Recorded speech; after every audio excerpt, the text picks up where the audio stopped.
할렐루야. 오늘은 예수님께서 우리에게 가르쳐 주신 사람들과 관계를 맺고 전도하는 방법에 대해서 말씀을 드리려고 합니다. 우리는 하나님께로부터 사명을 받았습니다. 예수 믿는 사람은 너 나 할 것 없이 처음 교회 나오신 분도 이웃에게 복음을 전하셔야 됩니다. 복음은 기쁜 소식입니다. 기쁜 소식. 기쁜 소식을 전해야 됩니다. 어떤 기쁜 소식이냐? 당신도 예수 믿으면 죄 사함 받고 구원 받을 수 있다. 그러니 예수님 믿자. 예수 믿으면 죄 용서받고 구원받고 영생을 얻을 수 있다. 이것을 예수님이 우리에게 가르쳐 주셨다. 그러니 우리 교회 가자. 이렇게 전하는 것이 곧 복음인 것입니다. 기쁜 소식인 것입니다. 예수님은 우리에게 오셔서 내가 천국의 복음을 너에게 전하러 왔다 그랬어요. 이 말을 풀면은 하나님 나라의 기쁜 소식을 전하러 왔다 이 말씀입니다. 그러므로 우리는 누구든지 내 주변에 있는 사람들을 만나는 사람마다 하나님 나라의 기쁜 소식, 즉 영생 얻어서 영원히 사는 하나님 나라에 대한 이야기를 할 줄 아시는 성도가 되어야 됩니다. 그리고 성도님들도 하나님 나라에 대한 확신을 가지고 계셔야 됩니다. 이번 명절 때 보니까 어떤 분들이 너무 외롭고 쓸쓸해서 목숨을 끊었다는 뉴스를 들었습니다. 아마 여러분도 들었을 겁니다. 한 3분 정도가 기자들이 추적을 해서 나오던데 상대적으로 너무 살기가 힘들고 박탈감이 들고 그래서 어떤 분은 목숨을 끊고 어떤 분은 목숨 끊으려고 한강 다리 갔다가 경찰이 출동해서 잡아가지고 살게 되고 또 어떤 분은 목숨을 끊어서 손을 그었는데 피를 많이 흘렸는데 또 신고가 되어가지고 다행히 발견이 돼서 죽지 않고 살아나고 막 이런 일들이 이번 명절에 있다고 합니다. 이번 명절 때만 있었겠습니까? 과거에도 있었을 것입니다. 왜 그랬을까요? 사람들과 좋은 관계를 많이 맺으면 덜 외롭습니다. 그런데 혼자 고립되면 사람은 무척 외롭고 고독합니다. 그래서 그런 극단적인 결단을 하는 것입니다. 그러나 자살하는 것은 하나님이 원하는 일이 아닙니다. 자살해서는 영생을 얻을 수가 없습니다. 구원받을 수가 없습니다. 그래서 예수 믿는 사람들은 초대교회 그렇게 핍박을 받아도 사자밥이 되고 십자가에 매달려 죽어도 자살을 하지 않았습니다. 왜요? 자살하면 자기가 자기 생명을 끊어버리는 살인죄를 범하기 때문입니다.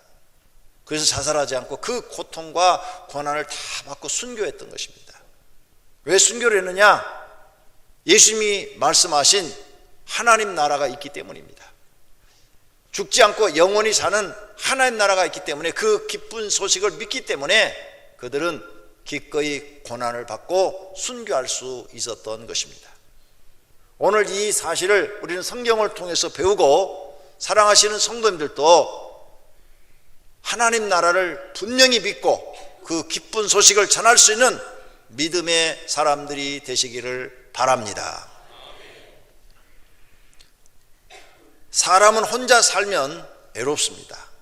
주변에 여러 사람과 좋은 관계를 맺으며 살아야 외롭지 않습니다.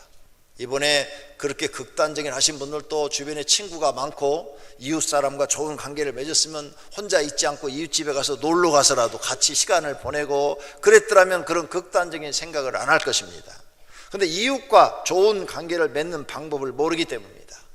예수님이 우리에게 가르쳐준 방법을 터득해서 그대로 실천하면 어떤 사람과도 좋은 관계를 맺으며 살 수 있고 외롭지 않게 여러 사람과 좋은 관계 속에서 즐겁게 행복하게 살 수 있습니다. 예수님이 가르쳐 주신 방법은 세상에서 가장 탁월한 방법입니다.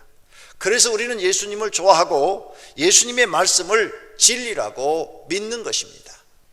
오늘 사랑하신 성도님들이 예수님의 방법을 꼭 배워가지고 가시기를 바랍니다. 오늘 첫째로 생각해 볼 것은 예수 그리스도가 전도하기 위해서 관계를 맺은 사람들입니다. 복음을 전하기 위해서, 하나님 나라를 전하기 위해서 어떤 사람들과 관계를 맺었는가, 성경에 나타난 많은 사람들 중에서 일부분만 소개를 해드리겠습니다. 예수님은 첫째로 죄인들과 관계를 많이 맺으셨습니다. 마가복음 2장 16절에 바리새인의 서기관들이 예수께서 죄인과 세리들과 함께 잡수시는 것을 보고 그 제자들에게 이르되 어찌하여 세리와 죄인들과 함께 먹는가, 이렇게 말을 했습니다. 이 바리새인들 또 서기관들은 죄인과 세리와 밥도 안 먹었습니다. 그리고 그들이 앞에 있으면 무시를 하고 멸시를 하고 피했습니다. 그런데 예수님은 바리새인과 서기관들이 피하는 그들과 대화도 나눌 뿐더러 식사도 같이 하시는 거예요. 그걸 보고 바리새인과 서기관들이 지금 흉을 보고 있는 것입니다. 누가 틀렸습니까? 바리새인과 서기관들이 틀린 겁니다. 예수님이 맞으신 겁니다. 예수님은 그들과 식사를 하시면서 그들에게 자연스럽게 친구가 되주시고 천국 복음을, 기쁜 소식을 그들에게 전해서 죄인들은 회개시키고 세리들도 예수님의 복음을 받아들이면 회개시켜서 정직한 세리로 만들어 나갔던 것입니다.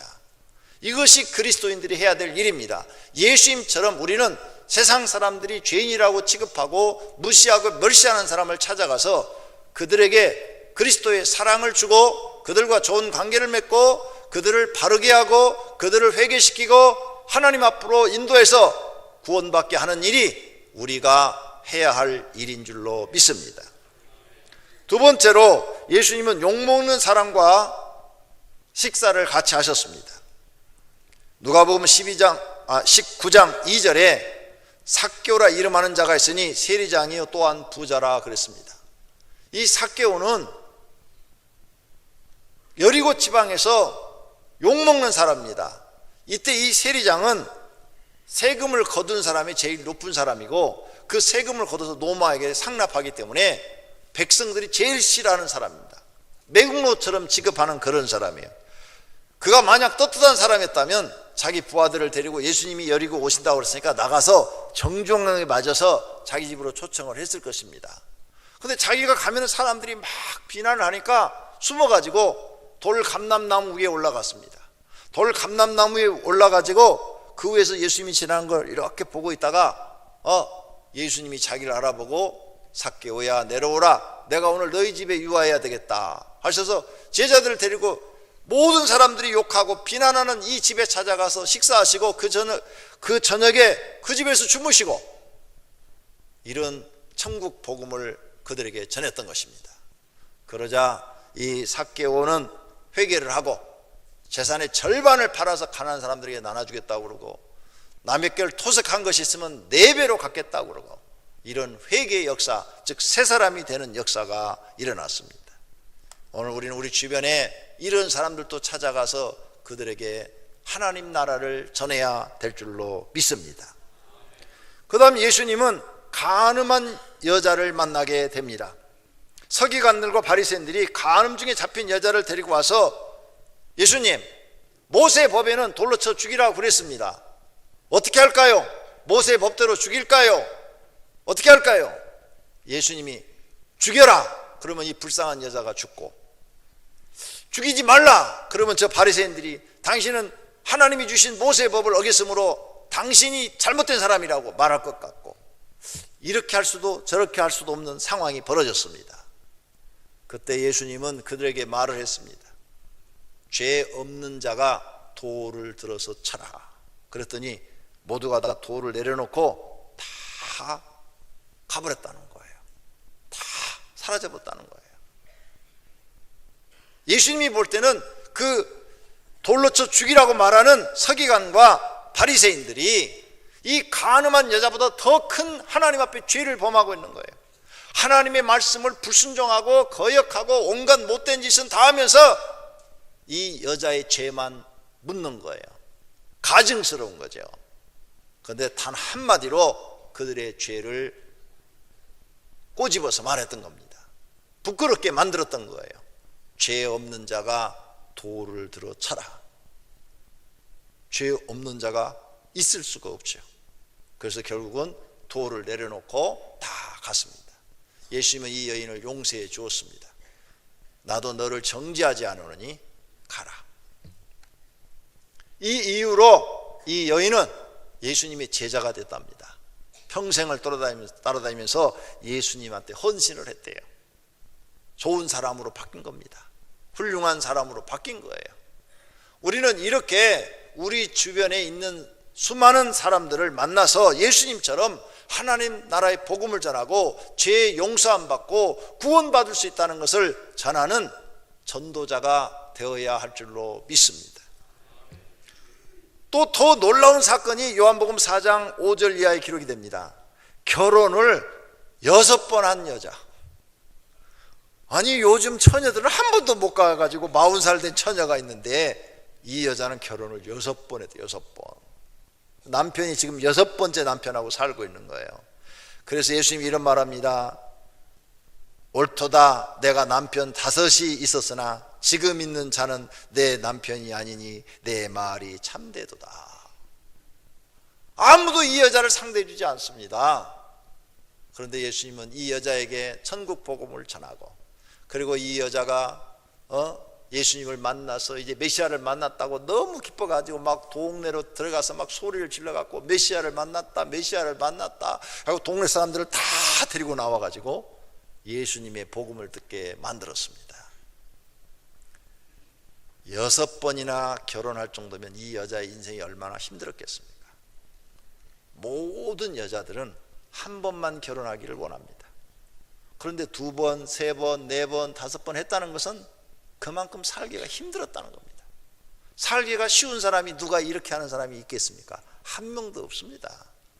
우리는 죄 지은 것만 보지 그 사람이 얼마나 힘들게 살았는가를 보지를 못하는 겁니다. 그런데 예수님은 죄도 보지만 그 사람이 얼마나 힘들게 살았는가를 보시는 거예요. 그래서 이 여인에게 복음을 전하여 구원받게 하신 줄로 믿습니다. 할렐루야. 그러므로 사랑하시는 성도님들이 죄만 보지 말고 저 사람이 얼마나 힘들게 살았으면 저렇겠을까. 남편이 술 먹고 폭언을 하고 폭행을 하는 분들이 계십니다. 그 사람의 죄를 보면 정말 밉습니다. 정말 미워요. 어떻게 저 사람은 저렇게 날마다 술 먹고 폭언하고 폭행하고 저렇게 살까? 그런데 그 사람이 그렇게 된 이유가 있답니다. 어렸을 때부터 그 마음에 상처를 너무 많이 받아서 그 상처를 어떻게 표현할 줄 몰라서 술로 그걸 달래고, 그리고 그렇게 폭언을 하고 폭행을 하면서 또 다른 사람에게 상처를 주는 거죠. 그러면서 그 상처를 그렇게 표현하는 겁니다. 그런 사람을 상담해 보면, 과거 이야기를 들으면 과거 역사가 너무 슬프고 고통스러운 삶을 삽니다. 인정 못 받고 무시당하고 가난하고 부모로부터 그렇게 욕을 먹고 막 어렸을 때 제대로 배우지도 못하고, 그 사람의 상처를 보면 이해가 돼. 이해가. 우리 하나님은 우리의 죄도 보지만 여러분의 상처도 보신다는 사실을 믿으시기를 바랍니다. 그래서 여러분을 용서하시려고 교회로 부르시고 여러분에게 은혜를 주시고 구원해 주시는 겁니다. 믿습니까? 예수님은 이 여인을 모든 사람들이 상종도 안 합니다. 이 정도 되면.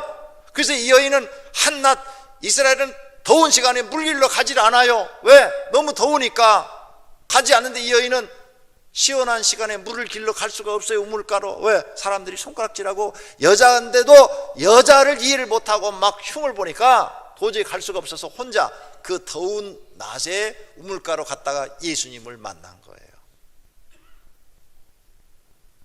오늘 우리는 이렇게 상처를 많이 받은 우리 주변의 사람들 전도해야 될 줄로 믿습니다. 술 먹고 욕하고 폭행하는 그분도 만나서 전도해야 될 줄로 믿습니다.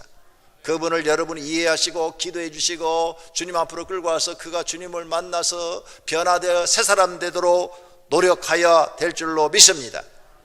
5번째로 예수님은 귀신 들린 사람을 만나서 또 복음을 전했습니다. 누가복음 8장 27절에 나옵니다. 육지에 내리심에 그 도시 사람으로서 귀신 들린 자 하나가 예수를 만나니 이 사람은 오래 옷을 입지 아니하며 집에 거하지도 아니하고 무덤 사이에 거하는 사람이었다 그랬어요. 완전히 미친 사람입니다. 집에 자지도 않고 무덤 사이에 자고 옷도 안 입고 다니고 막 이런 사람이라면 완전히 미친 사람이에요. 한국의 미친 사람은 옷은 입고 다닙니다. 안 웃으시네. 그런데 이 사람은 옷도 막 벗고 다닐 정도니까 완전히 미쳐서 자기가 누군지도 모르는 사람이에요. 자기가 누군 줄 알면 옷 입지요. 자기가 누군지 모르니까 못 입는 거죠. 그런데도 주님은 이런 사람을 만났습니다. 그리고 귀신을 쫓아내주고 온전하게 하고 그에게 천국 복음을 전한 줄로 믿습니다. 우리 주변에 이런 사람들을 만나면 우리는 피하지 말고 그들에게도 복음을 전해야 돼요. 저도 이런 귀신 들려서 자기가 누군지도 모르는 사람 몇 사람을 기도로 치유를 해서 온전하게 만들어 본 경험이 있습니다. 자기가 누군지도 몰라요. 자기 이름도 몰라요.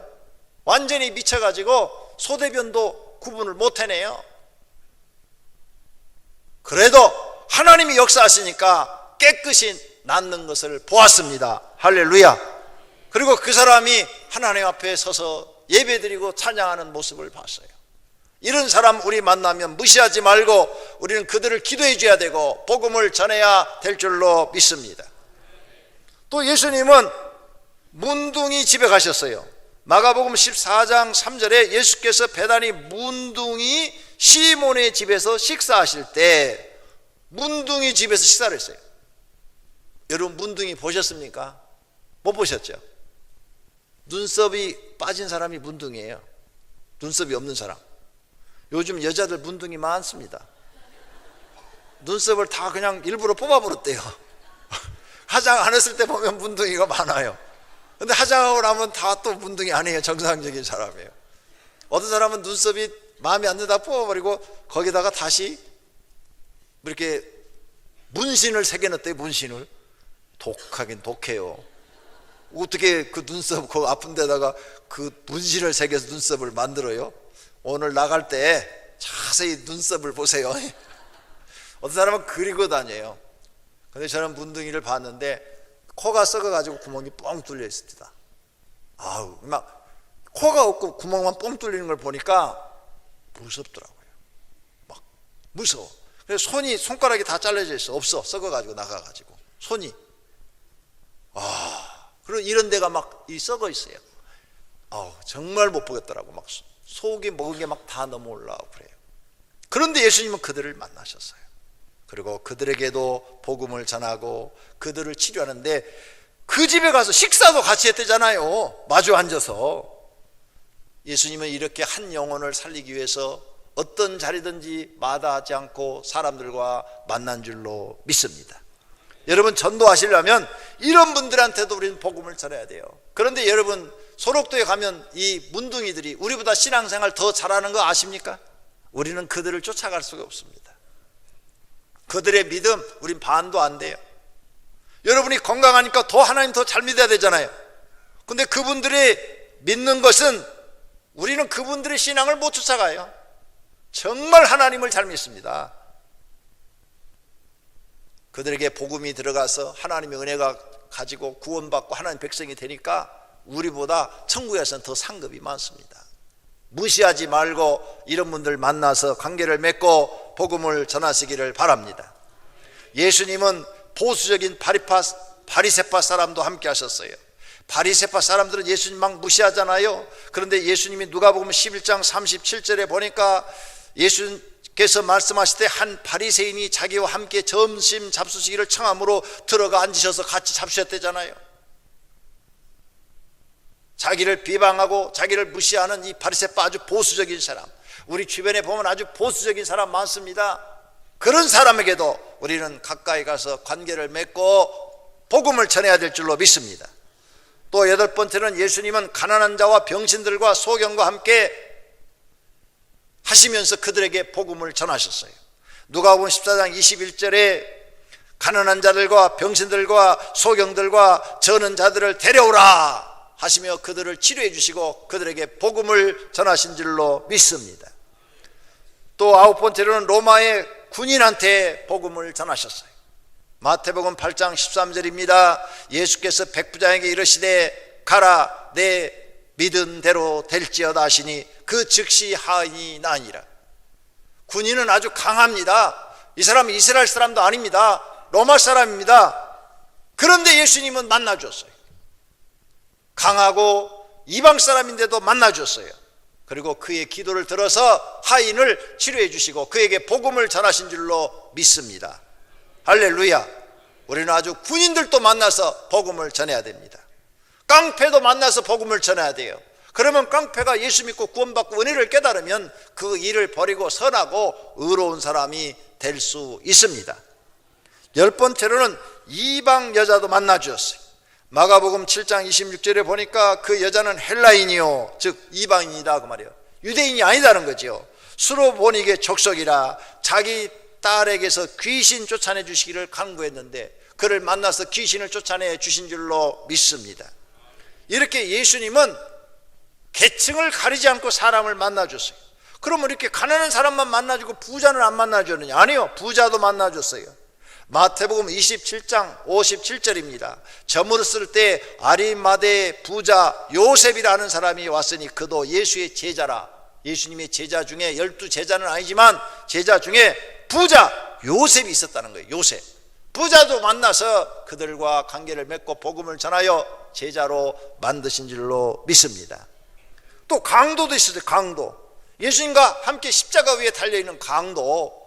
한쪽 강도는 네가 하나님의 아들이면 너도 구원시키고 나도 구원시켜보라 조롱을 했는데, 한쪽에 있는 강도는 낙원에 있을 때 나를 기억해 주소서. 그러자 예수님이 오늘 너는 나와 함께 낙원에 있으리라 하며 그의 죄를 용서하시고 구원시켜 주신 줄로 믿습니다. 강도한테도 우리는 복음을 전해야 돼요. 이렇게 예수님은 많은 사람들을 만났어요. 사람을 살리기 위해서 죄인들을 만났습니다. 또 욕먹고 싫어하는 사람, 간음하다 현장에 잡힌 사람, 6번 결혼한 사람, 귀신 들린 사람, 그리고 정신병자, 보수적인 사람, 가난한 자, 소경, 거지, 군인, 이방 여자, 부자, 강도, 관은 신분과 외모를 가리지 않고 만나서 친절하게 대화하시며 그들의 문제를 해결하여 주시고 천국 복음을 전하신 줄로 믿습니다. 우리도 그렇게 해야 돼요. 그렇게 하시기를 축원합니다.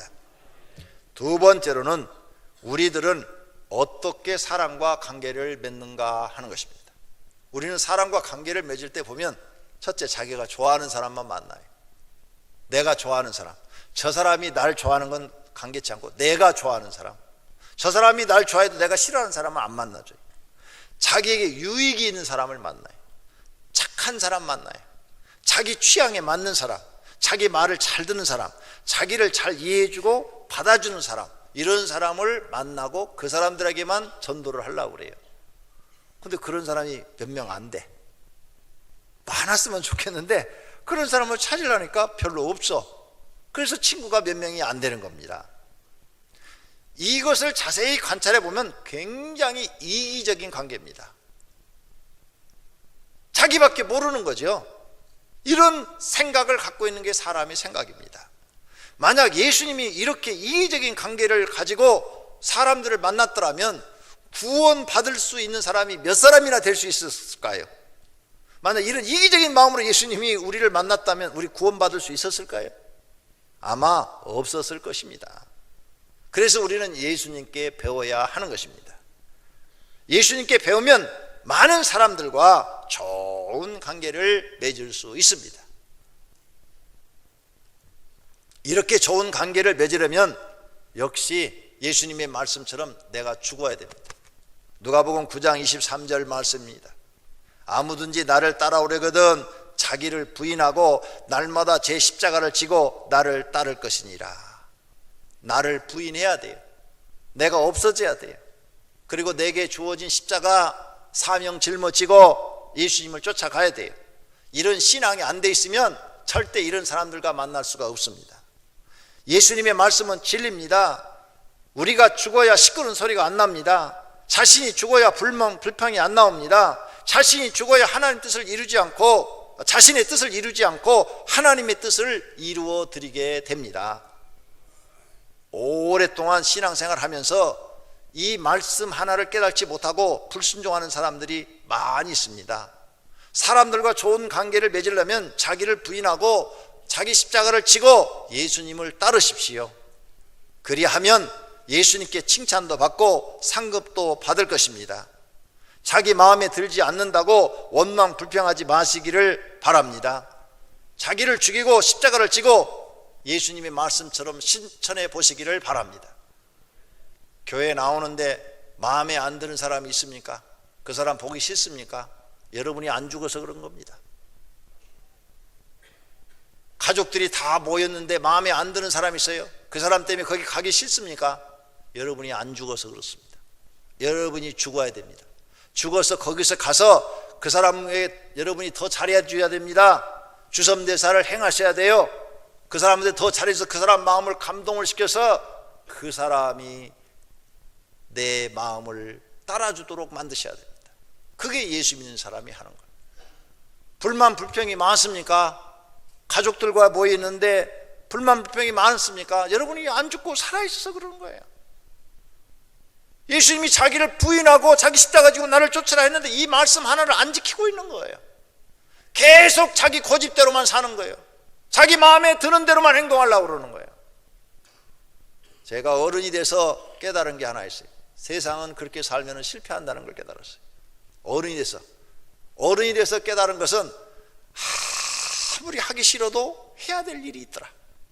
아무리 하기 싫어도 이건 어쩔 수 없이 필연적으로 해야 돼요. 또 아무리 하고 싶어도 할 수 없는 일이 있더라. 아무리 만나기 싫어도 만나야 될 사람이 있고 꼭 만나고 싶어도 만나지 않아야 될 사람이 있더라고 말이죠. 이게 철이 들어서 깨달아진 일이에요. 오늘 사랑하신 성도님들, 여러분 말씀 생각대로 사시면 신앙생활 실패합니다. 이제 내 생각은 다 내려놓고 나 자신을 부인하고 예수님 말씀대로 실천해 보십시오.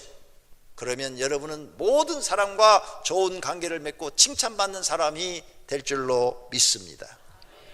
세 번째로는 예수님이 가르쳐준 사람과 가르쳐준 사람과 좋은 관계를 맺는 방법을 말씀드리겠습니다. 어떻게 하면 우리가 사람과 좋은 관계를 맺을 수 있냐?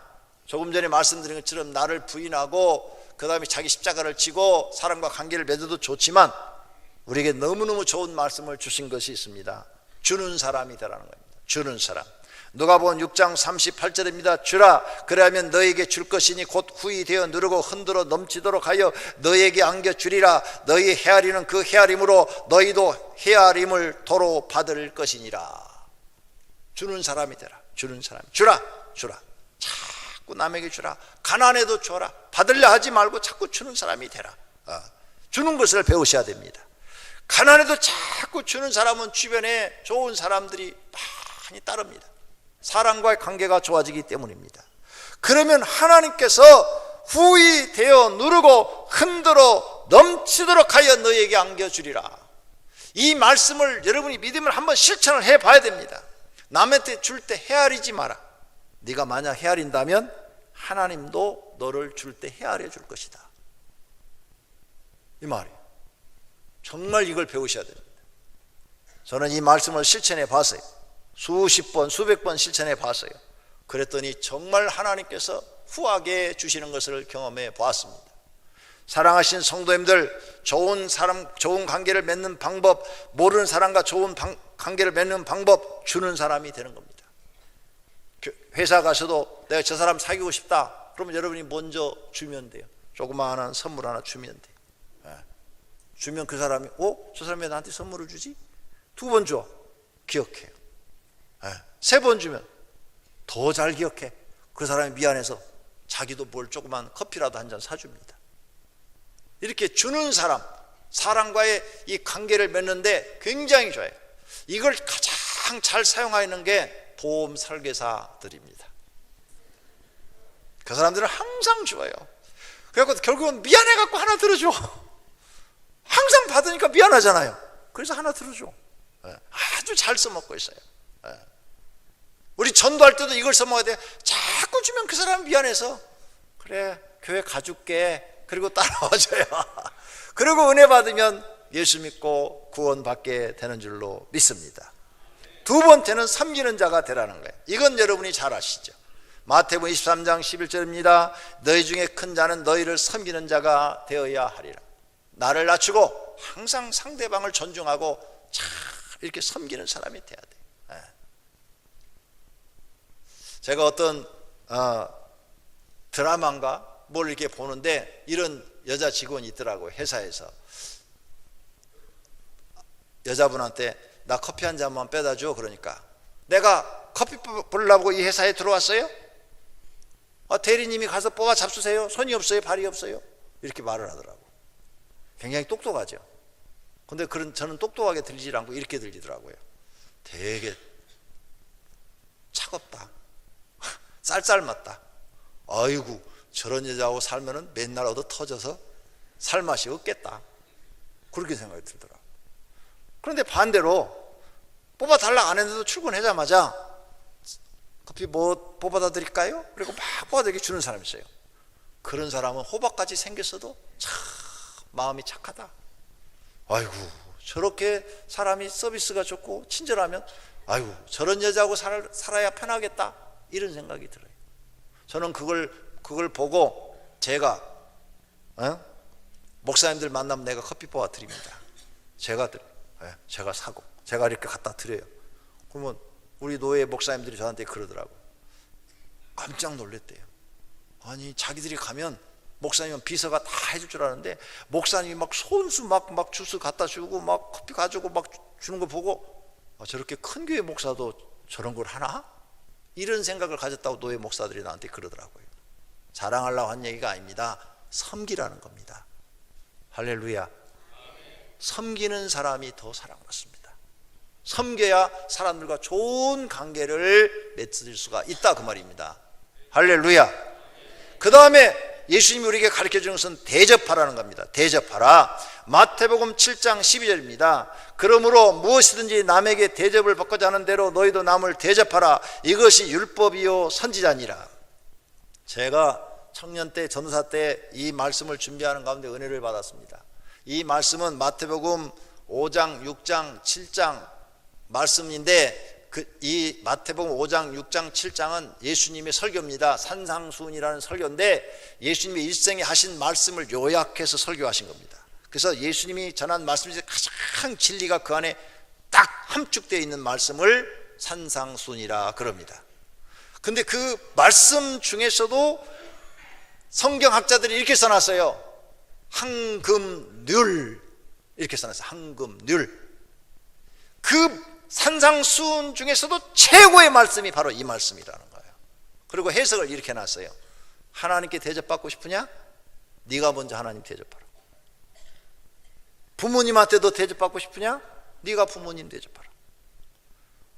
남편한테 대접받고 싶으냐?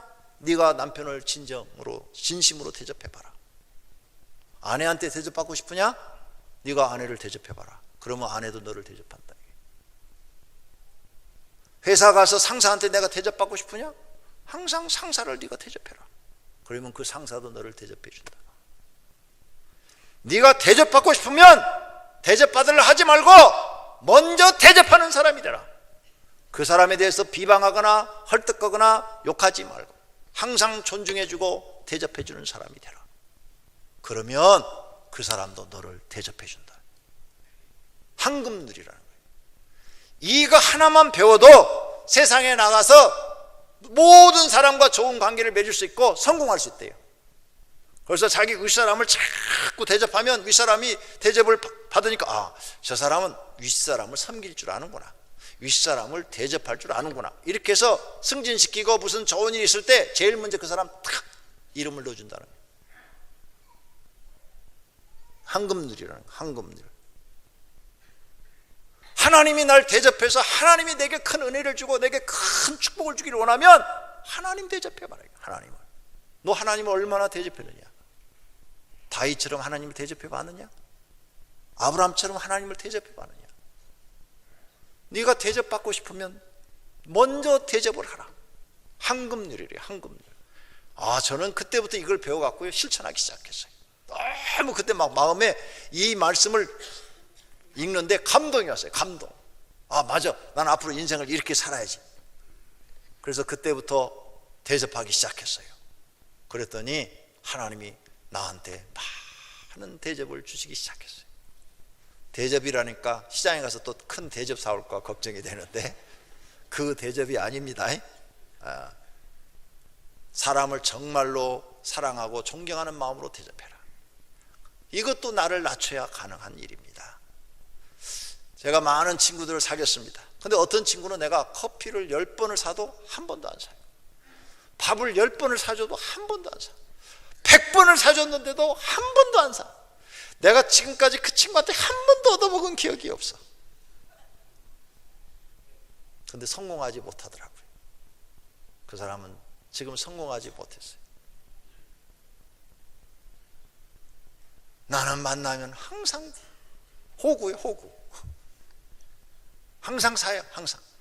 마음의 준비가 돼 있어요. 항상 살려는 마음의 준비가. 그랬더니 하나님이 날 대접해 주시는 거예요. 여러분도 이제 이 진리의 말씀에 깨달으시고 실천하시기를 바랍니다. 그러면 여러분 주변에 좋은 사람들이 많이 생길 줄로 믿습니다. 그 다음에 네 번째가 사랑하라. 사랑하라. 사랑하라. 요한복음 13장 34절입니다. 새 계명을 너에게 주노니 서로 사랑하라. 내가 너희를 사랑한 것 같이 너희도 사랑하라. 이 사랑하라는 말씀은 여러분이 너무나 잘 알아요. 이 말씀 네 개를 요약해서 주라, 섬기라, 대접하라, 사랑하라. 그래서 주섬대사. 원효대사보다도 더 유명한 것이 주섬대사. 아시겠습니까? 예수 믿는 사람이 이 주섬대사만 배워서 실천하면 여러분이 대사가 되는 거예요. 대단한 인물이 될 수 있습니다. 그런 분들이 되시기를 바랍니다. 그 다음에 더 이제 말씀드린다면 용서하라. 용서할 줄 알아야 돼요. 그 다음에 더 말한다면 우리를 핍박하는 사람들을 위해서 기도할 줄 알아야 돼요. 위에 6가지 말씀 중에서 주섬대사만 실천하여도 어느 곳에 있든지 사랑받는 사람이 될 것입니다. 그리고 그 사람들에게 복음을 전할 때 그들이 우리의 변화된 모습을 보고 아, 나도 당신 같은 사람이라면 교회에 다니겠어, 이렇게 말할 것입니다. 교회에서 말씀을 배우면 먼저 교회 생활에 실천하시고 그 다음엔 가정에서 실천하시고 그 다음엔 직장에서 실천하시기를 바랍니다. 그리 하시면 칭찬받는 분들이 되실 줄로 믿습니다. 결론입니다. 예수님은 많은 사람들과 관계를 맺으며 천국 복음을 전파하셨습니다.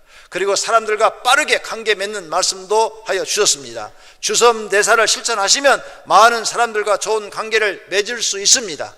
예수님이 말씀하십니다. 사도행전 20장 35절입니다.